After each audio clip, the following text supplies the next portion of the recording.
L'université de Lomé retourne aux cours en présentiel après plusieurs mois de suspension en raison du coronavirus. Cette reprise des cours avec présence des étudiants intervient dans un contexte où la pandémie est supposée être sous contrôle au niveau national, mais continue son chemin. On signale à la date d'aujourd'hui au moins 251 cas actifs et 599 guéris, avec 18 décès pour 868 cas confirmés. Alors, comment être sûr que cette reprise des cours en présentiel ne va pas créer un nouveau cluster à l'université de Lomé? Parce qu'il vous souvient qu'au moment où on fermait les universités, on était très loin de ces chiffres qu'on a aujourd'hui. Eh bien, on va poser cette question avec notre invité du jour, le professeur Komlan Batawila. Bonsoir, professeur Batawila. Bonsoir, Gilles. Vous êtes le premier vice-président de l'université de Lomé.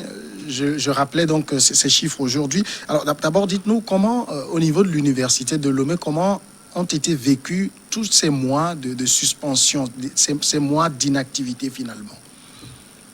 Merci. D'entrée, je voudrais vous remercier pour cette opportunité que vous nous donnez pour essayer de dire un peu quelles sont les dispositions qui sont prises à l'université de Lomé pour assurer cette reprise sans trop de risques.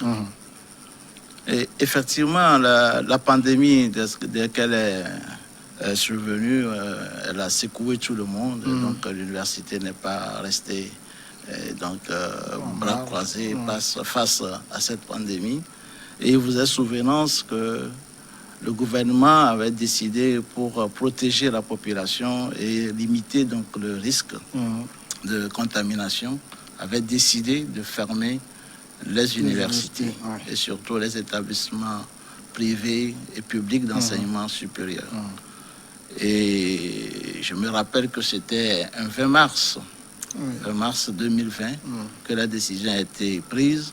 Et en ce moment, on était en plein examen, en pleine évaluation du semestre Harmattan.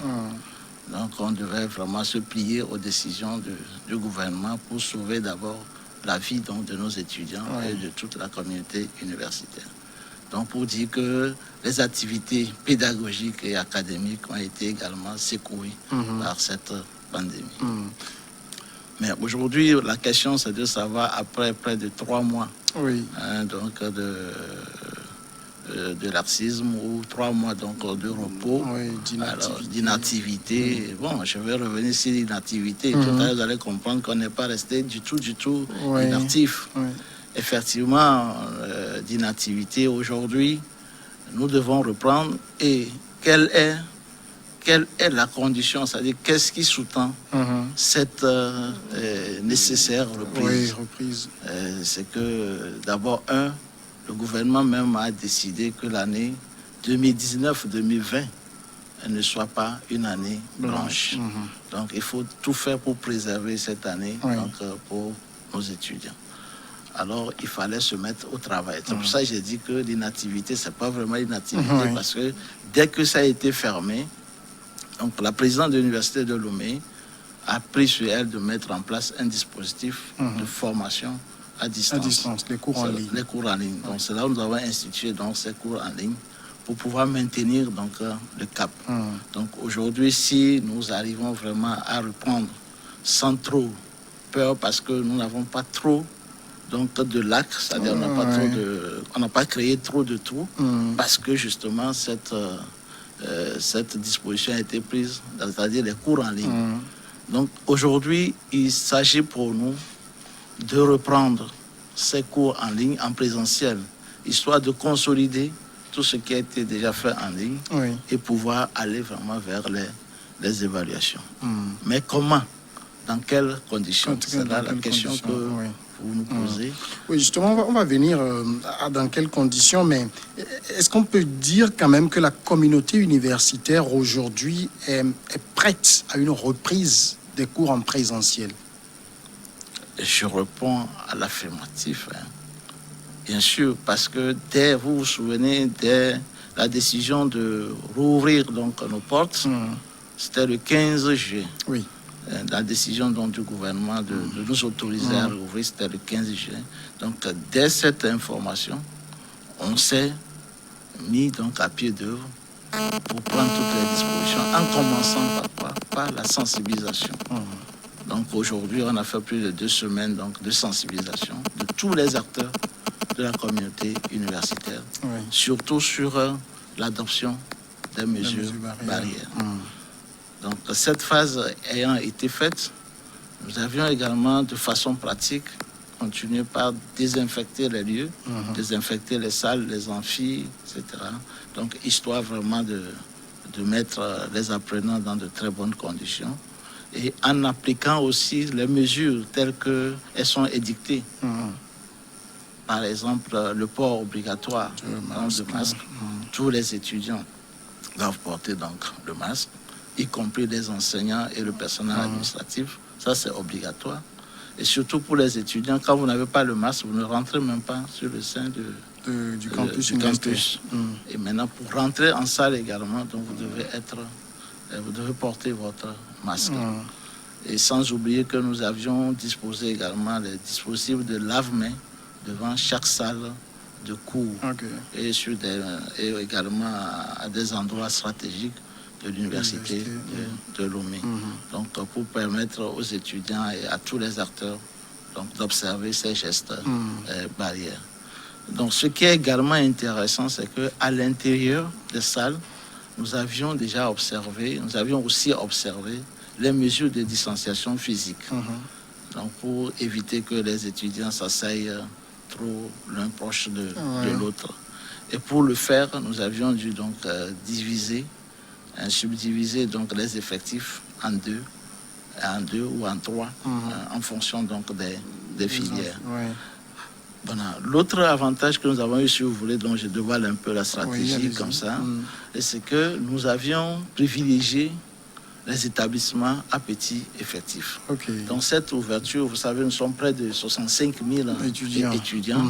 Donc tous ne peuvent pas venir en même temps sur le campus. Donc nous avons donc privilégié les petits établissements, donc les établissements à petit effectif, qui vont reprendre d'abord, une fois que ces établissements ont repris, au fur et à mesure, ils vont non seulement consolider les cours en ligne, et en même temps procéder à l'évaluation donc, de ces unités d'enseignement.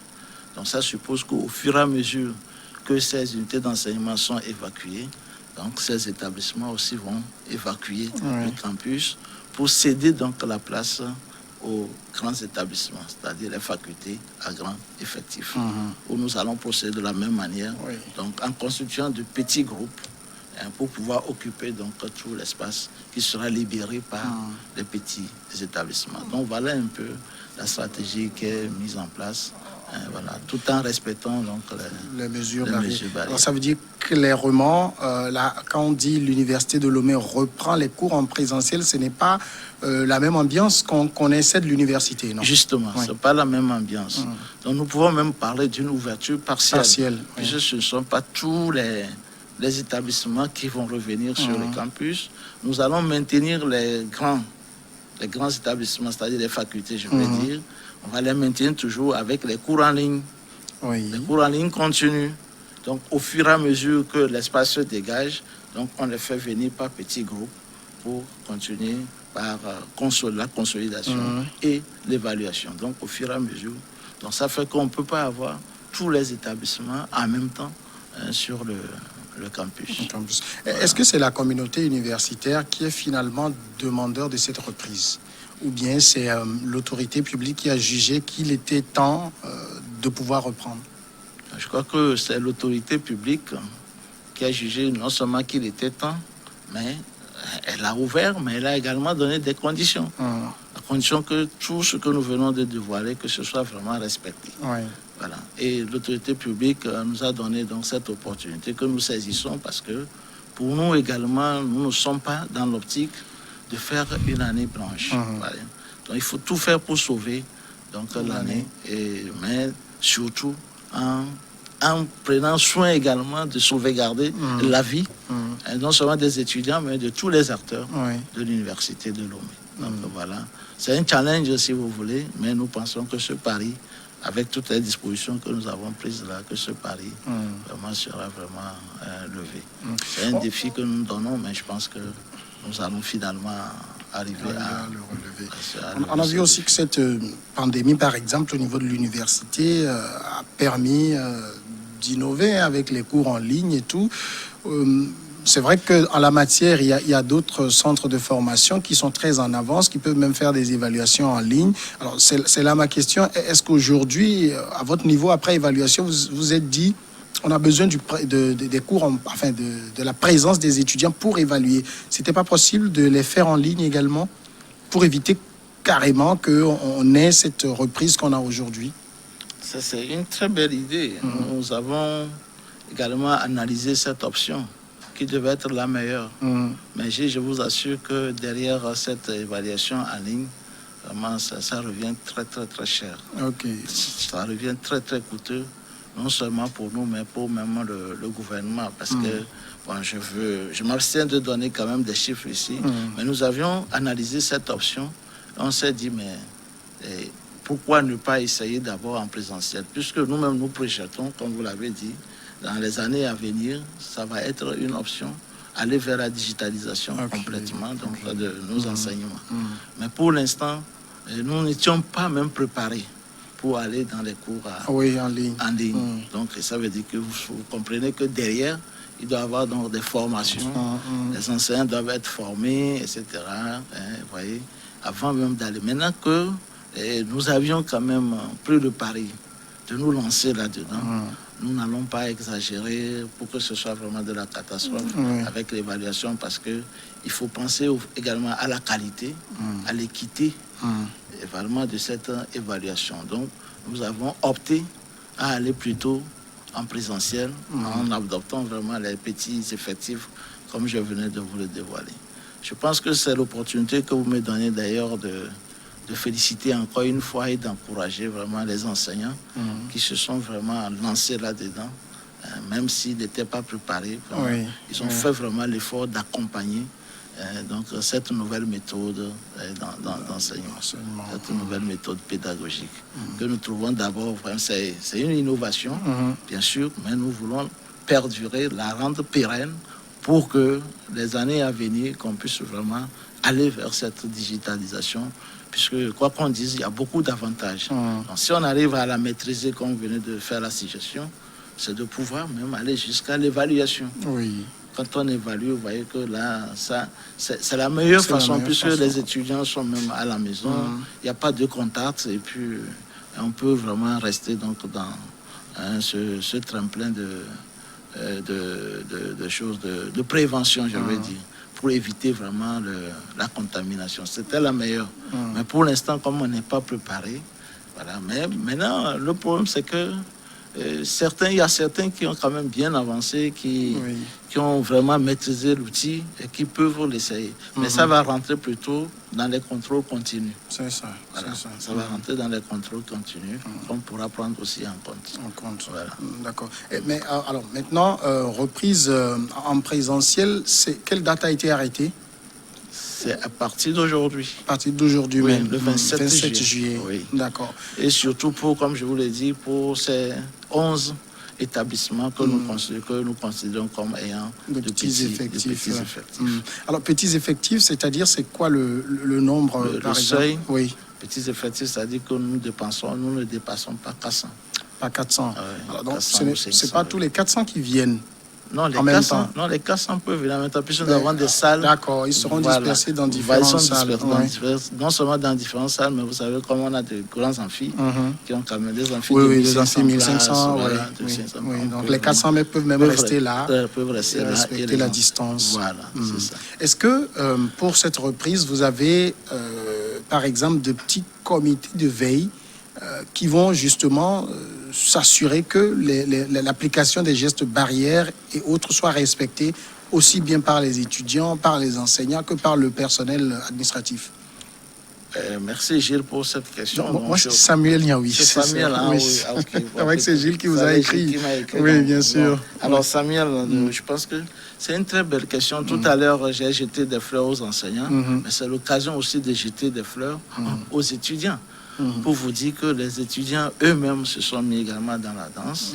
Et nous avons constitué donc des comités de veille avec les délégués d'étudiants, où les délégués d'étudiants sont dans ce comité, avec également la police universitaire, donc pour pouvoir veiller, servir donc de veille ou de garde par rapport à ces mesures barrières. Donc, dans la sensibilisation, nous avons senti également la responsabilité des étudiants. Nous avons fait appel à leur autodiscipline par rapport à ces mesures. Donc, nous pensons qu'ils sont conscients et nous n'allons pas aller à l'extrême quand même pour qu'on ait une police derrière pour demander aux étudiants de respecter. Non, je pense qu'eux-mêmes, ils savent également où se trouve leur intérêt parce qu'ils savent que c'est eux qui sont au cœur de tout ce que nous faisons. Parce que nous n'avons aucun intérêt à ce que l'année soit blanche pour nos apprenants. Donc, ils sont obligés, ils ont l'obligation de nous accompagner dans ce sens. Mais néanmoins, il y a quand même un comité de veille qui est mis en place pour pouvoir s'assurer que ces mesures barrières sont vraiment respectées. Voilà. Alors, c'est vrai, pour qui connaît l'espace du campus universitaire, on a vu tous ces changements arriver. Le plus visible, c'est justement la clôture, parce que, bon, c'est vrai, nous, de notre temps, quand on était à l'université, il n'y avait même pas de clôture. N'importe qui pouvait rentrer par 1 million de chemins. Aujourd'hui, il y a des entrées fixes. Alors, avec la situation sanitaire, est-ce qu'on doit dire que n'entre plus à l'université, en tout cas sur le campus universitaire, qui veut? Bien sûr. Nous sommes en train vraiment d'aller dans ce sens-là, parce que, vous voyez, comme vous le dites, à votre époque, c'était devenu même un passage où, des fois, quand on ferme la grande voie, donc l'université devenait vraiment un passage pour tout le monde, etc. Mais maintenant, avec la clôture, je pense que ne rentre pas à l'université qui veut. Et aujourd'hui, nous sommes en train d'aller également vers le port, donc en dehors des étudiants qui ont leur carte. Nous sommes en train d'aller vers le port donc, de badge. Donc pour tout le personnel, vous devrez avoir donc votre badge pour pouvoir rentrer, pour qu'on s'assure que seulement les usagers donc, de l'université qui sont là. Et ça, je pense que vous voyez que ça limite beaucoup de choses. Pour s'entendre, c'est des vols de motos, c'est des vols de matériel, etc. Donc ça nous permet vraiment de sécuriser les biens donc, de l'université. Donc je pense que non seulement nous avions fermé, non seulement nous avons clôturé toute l'université, mais il y a quand même des entrées. Il y a plusieurs entrées qui permettent quand même aux étudiants et aux usagers donc, d'avoir accès. Mais sauf qu'actuellement, l'accès ne peut plus être libre comme avant. Voilà, c'est un peu donc, très clairement, si on n'est pas étudiant, si on n'est pas du personnel d'encadrement, on n'a plus accès à l'esplanade du campus universitaire. Oui, bien sûr, c'est bien ça, sauf que n'oubliez pas que sur le site de l'université, on a également d'autres entités qui ne sont pas forcément de l'université. Je veux faire allusion, par exemple, à l'école des affaires sociales, par exemple, le village du Bénin, par exemple. Donc, les dispositions sont prises également pour ces usagers-là, pour avoir accès, puisqu'ils y sont à l'intérieur. Donc, globalement, donc, je reviens à ce que vous avez dit, qui est juste, mais c'est que n'entre pas à l'université si vous n'avez rien à faire ou si vous n'avez aucune attache avec l'université. Voilà. Alors maintenant, est-ce qu'il y a déjà eu de la communication, par exemple, autour de ces écoles, en tout cas ces facultés ou ces filières aux petits effectifs qui vont ouvrir? Est-ce qu'ils sont déjà au courant? Est-ce que les étudiants sont déjà avisés pour savoir que c'est aujourd'hui leur reprise? Bien sûr, bien sûr. Ça a été fait depuis la semaine dernière. Ça a été fait, cette communication, elle a été faite. Et je crois que c'est le b.a.-ba, la communication. S'ils ne sont pas informés, on ne peut pas les imposer ou bien les prendre de court. Surtout qu'il va y avoir aussi des examens à la clé. Il faut qu'ils soient normalement informés. Donc, ils sont bien informés. Et d'ailleurs, ce matin, pratiquement tous ces établissements-là ont repris ont repris dans la quiétude donc les cours en présentiel. De toute façon, jusqu'à ce que je ne vienne au studio ici, je n'ai pas eu de retour négatif par rapport à la reprise. Voilà. Est-ce que ça va être une reprise test pour les autres, par exemple, qui sont en plus grand nombre, hein, quand on prend les Fasségois et autres, où l'effectif est vraiment pléthorique. Justement, ça va être une expérience, une reprise test, comme je l'ai dit, non seulement test, mais en même temps stratégique. Dans la mesure où tous ces établissements petits effectifs, une fois qu'ils finissent, au fur et à mesure qu'ils finissent, ils dégagent les lieux. Bon, c'est trop dit, mais ils vont libérer l'espace pour nous permettre de faire face vraiment à ces établissements à grand effectif. Surtout comme la FASEG, dont vous venez de faire allusion, vraiment on a beaucoup d'effectifs par eux. Donc là, on va les subdiviser, les regrouper en petits groupes. Et en ce moment, on va les installer comme on aura fait l'expérience avec ces petits établissements. Voilà. Donc tout ceci en comptant aussi sur l'abnégation donc, des collègues qui doivent vraiment s'impliquer dans la gestion de ces petits groupes.